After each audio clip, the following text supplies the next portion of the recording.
राष्ट्रवादी काँग्रेस पक्षाचा स्थापना दिवस आज आहे। सत्तेच्या नेहमी केंद्रस्थानी असलेल्या राष्ट्रवादी काँग्रेसच्या नेत्यांवर सध्या चौकशीचं सावट आहे।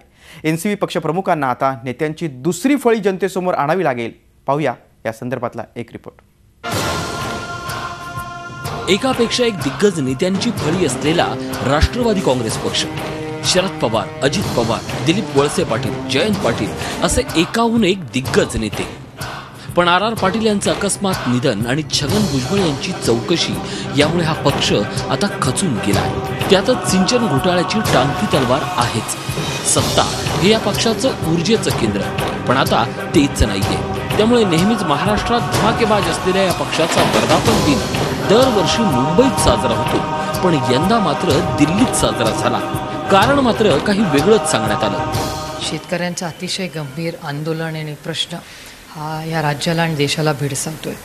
त्याचबरोबर वकील असतील, डॉक्टर असतील, मेडिकल दुकानवाले असतील, शिक्षक असतील, असे असंख्य समाजातले घटक आहेत, महिलांचे बचत गट असतील, या सगळ्यांमध्ये प्रत्येकजण आज अडचणीत आपल्याला आलेला दिसतोय। त्यामुळे या परिस्थितीत साजरं करणं यावर्षी आम्ही ठरवले कुठलाही मोठा कार्यक्रम करायचा नाही। राष्ट्रवादी काँग्रेस पक्ष हा जिल्ह्यात सत्ता केंद्र असणारा पक्ष म्हणूनही ओळखला जातो।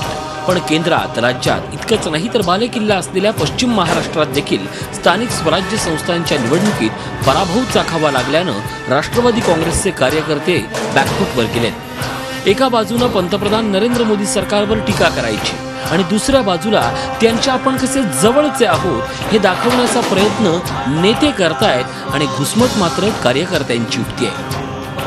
हे राष्ट्रवादी पक्षाची काही जबाबदारी एकटाची नाही।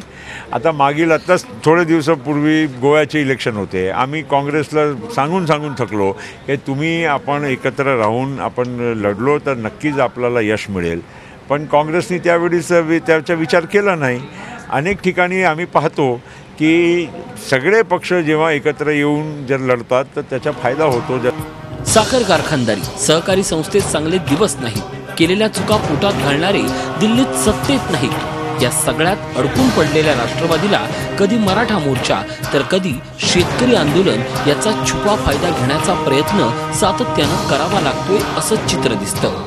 अशा परिस्थितीत सध्या टार्गेटवर असलेले चेहरे बदलून राष्ट्रवादीच्या नेत्यांना आता दुसरी फळी जनतेसमोर आणावी लागेल आणि कदाचित हेच असेल आजच्या वर्धापन दिनाचं खरं सिंहावलोकन। दिल्लीहून रामराजे शिंदेसह सागर कुलकर्णी, झी मीडिया, मुंबई।